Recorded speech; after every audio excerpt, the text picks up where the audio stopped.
Hello, welcome to my channel, A Hit for Truth. Thank you for joining me today. If you're new to my channel, please like, subscribe, let me know what you think about the videos. Hopefully, you're able to go through my playlists and maybe enjoy, probably learn a thing or two. All right. Why am I here today? I'm here because the thieves are at it again. And the thing that comes to mind, even as I review the news that's going on, you probably have heard, or maybe you haven't heard, that there's been a large supply chain attack. So when you hear about supply chain in the crypto world or in developer world, it's it's similar to a supply chain for grocery stores, but in this case, you have NPM, and I'll share that with you in a bit. But there is an individual by the name of Charles Gilmet. He is a CTO at Ledger, and he shared some information on his um, X page. I'm just sharing that now so that you guys can follow me. So he says there's a large scale supply chain attack in progress. The NPM account of a reputable developer has been compromised. The affected packages have already been downloaded over 1 billion times, meaning the entire JavaScript ecosystem may be at risk.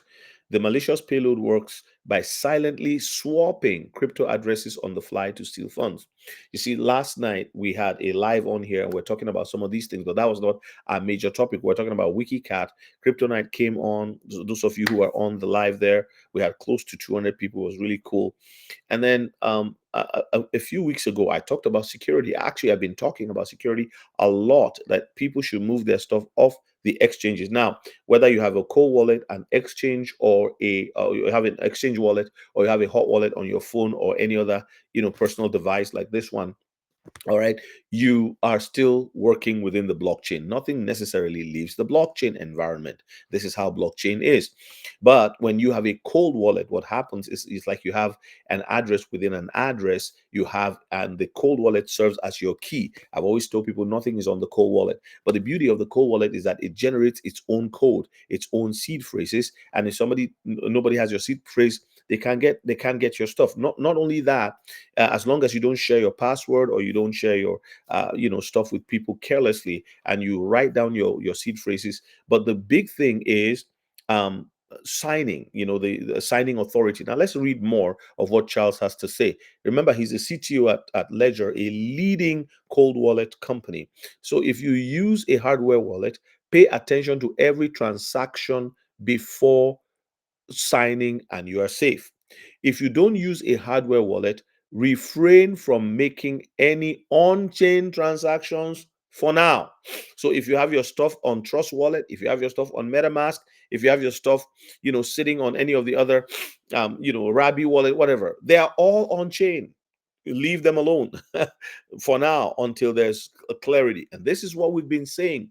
People don't listen sometimes. A lot of people, have told me in the past how they've left their stuff on exchanges, and then, oh, I'm just waiting to move them. I'm just waiting to, oh, I haven't ordered my co-wallet yet. These are people who can actually afford it, but we're sometimes just lazy, or we're not thinking secure. We think, oh, it can't happen to us. It'll just happen to somebody else. So that's where we are at the moment. Now, let me go to what NPM. So this is NPM here.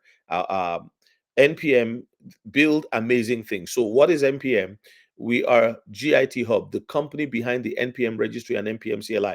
We offer those to the community for free, but our day job is building and selling useful tools for developers like you. So this is the developers marketplace, the developers building, would I say, how would I say, place building building tool where developers come to build all of their projects. They have all the tools available to them to build whatever it is that they want to build for this space. So that's the reality of what's happening. And one of those developers was attacked, and their stuff was stolen. You can get all the details when you look at Charles Gilmet's X. If you're a developer or you have more keen interest in looking at what developers do, there's a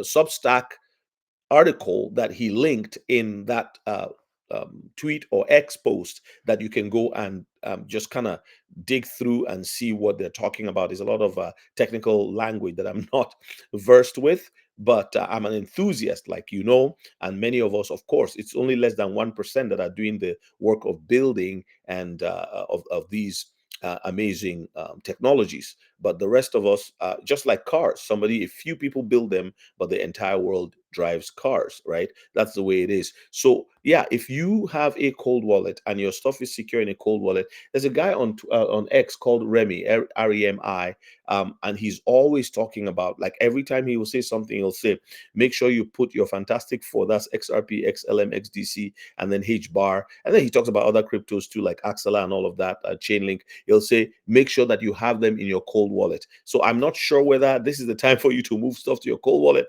or just to refrain, because there is, just like you have SIM swaps on a phone, SIM swap, people can swap your SIM. How they do this is really interesting, but this is the criminal mind, and that's what we're dealing with. Now, that's that for that. The other thing I wanted to talk about here before I go today, just to kind of put some things in, is to talk about the reality of what's happening with meme coins and WikiCat. We had a great live last night, Sunday night, and I'm thinking that we should be having Sunday night lives. It might just be best because it seems that that's when people are it's downtime for a lot of people, and they're preparing to go into a new week. So it will come in with, sometimes a little devotional, prayer, and conversation on news that has happened in the crypto sphere, and tidbits here and there. I think it'll go well, and then reading the comments and feedback to you guys, answering questions as well. It was a 90-minute and 94 minutes, something like that. 1 hour 34 minutes. It was really, really good. And then Kryptonite was on there visiting, and I just asked him to come on, and we talked about WikiCat. We talked about the fact that there's a lot of there's a lot of people who do not realize the power of meme coins and how they can participate in meme coins to accelerate their wealth creation goals. Many in the middle class do not have any extra money. There are people now who have maybe $1,000 in the bank, not even, and they have a payment for a $40,000 vehicle, 50,000 vehicle, and they if they lose that one job, they're in trouble. But they do have a little money put to the side for, like, okay, rainy day, whatever. I would say, I would wager, why don't you take some of that rainy day money, if you do have it, or if you still have the capacity to get a loan? I'd rather get a loan to put into something that I know would do very well. But how do I know it would do very well if I don't learn about it? And that's why we're putting on the Meme Coinology conference. And on the next live, I would be sharing this later today. It's about 3:31. I'm recording this and I'm putting it up right away.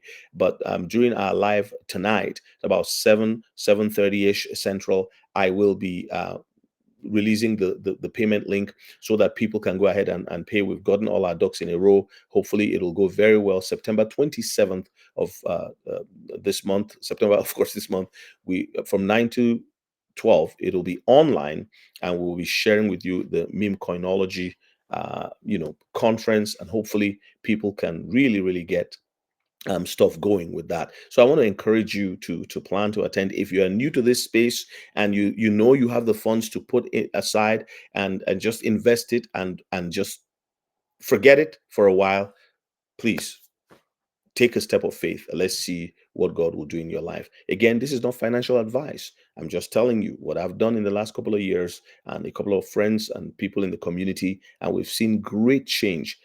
We want to put something away for tomorrow and not just depend on what the government has planned for us.